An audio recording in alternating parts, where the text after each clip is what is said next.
Hello दोस्तों, राधे राधे। तो आज मैं आपको बताऊंगी रक्षाबंधन क्यों मनाते हैं और ये भद्रा कौन है।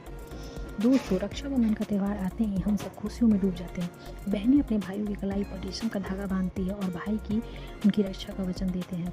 लेकिन क्या आपने कभी गौर किया है, रक्षाबंधन के दिन घर के बड़े बुजुर्ग अचानक परेशान होकर घड़ी क्यों देखने लगते हैं और सब एक ही बात क्यों कहते हैं, अरे रुक जाओ, अभी भद्रा लगी हुई है। भद्रा काल खत्म होने के बाद ही राखी बांधना।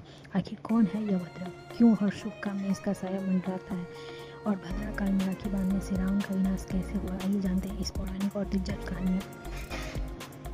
पौराणिक कथाओं और पुराणों के अनुसार भद्रा कोई और नहीं बल्कि भगवान सूर्य देव की पुत्री और शनि देव की सगी बहन थी। जब भद्रा का जन्म हुआ तो उनका स्वभाव अपने भाई शनि देव की तरह ही बेहद उग्र और कड़क था। जन्म लेते ही भद्रा ने पूरी सृष्टि में तबाही मचाना शुरू कर दिया। जहाँ भी कोई ऋषि मुनि यज्ञ करते, शादी विवाह होता या कोई शुभ काम होता, भद्रा वहाँ पहुंचकर उसे बिगाड़ देती। वे सारे मांगलिक कार्यों में विघ्न डालने लगी। भद्रा के इस स्वभाव से परेशान होकर देवता और ब्रह्मा जी ने चिंतित हो गए।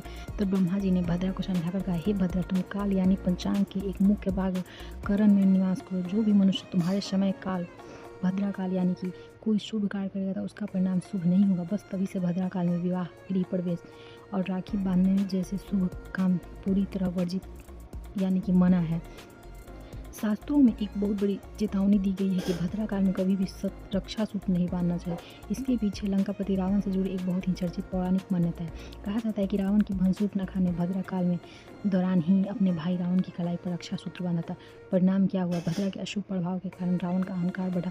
उससे माता सीता का हरण किया और देखते ही देखते भगवान श्री राम के हाथों रावण और उसके पूरे कुलवंश का नाश हो गया। इसीलिए कहा जाता है कि भद्र काल में बांधी गई राखी भाई के लिए शुभ नहीं मानी जाती है। अब सवाल उठता है कि रक्षाबंधन मनाने की असली शुरुआत कैसे हुई। इसके पीछे सबसे प्रसिद्ध कहानी है दानवीर राजा बलि और माता लक्ष्मी की। कथा के अनुसार जब भगवान विष्णु ने वामन रूप लेकर राजा बलि से 3 पग में सब कुछ मांग लिया तो राजा बलि की भक्ति देख प्रभु प्रसन्न हो गए। भगवान विष्णु ने बलि से वरदान मांगने को कहा। बलि ने मांग लिया कि प्रभु, आप हर समय मेरे पाताल लोक में महल के द्वारपाल बनकर रहें। भगवान विष्णु अपने भक्त के वचन में बनकर पाताल लोक चले गए, लेकिन वैकुंठ में माता लक्ष्मी अकेले पड़ गई। तब नारद जी ने माता लक्ष्मी को एक उपाय बताया। माता लक्ष्मी एक गरीब महिला का रूप धरकर राजा बलि के पास पाताल लोक पहुंची। उन्होंने श्रावण महीने की पूर्णिमा को राजा बलि की कलाई पर एक पवित्र धागा बांध लिया। राजा बलि ने कहा, बहन, मेरे पास तुम्हें देने के लिए कुछ नहीं है।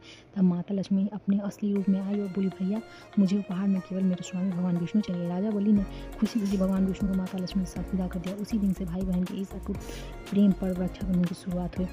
तो दोस्तों, यह थी कहानी कि रक्षाबंधन क्यों मनाया जाता है और भद्र कौन थी जिसके कारण में राखी बांधना मना होता है। क्या आपको भद्रा और रावण की यह कहानी पहले से पता थी? हमें कमेंट करके जरूर बताएं। अगर आपको यह कहानी अच्छी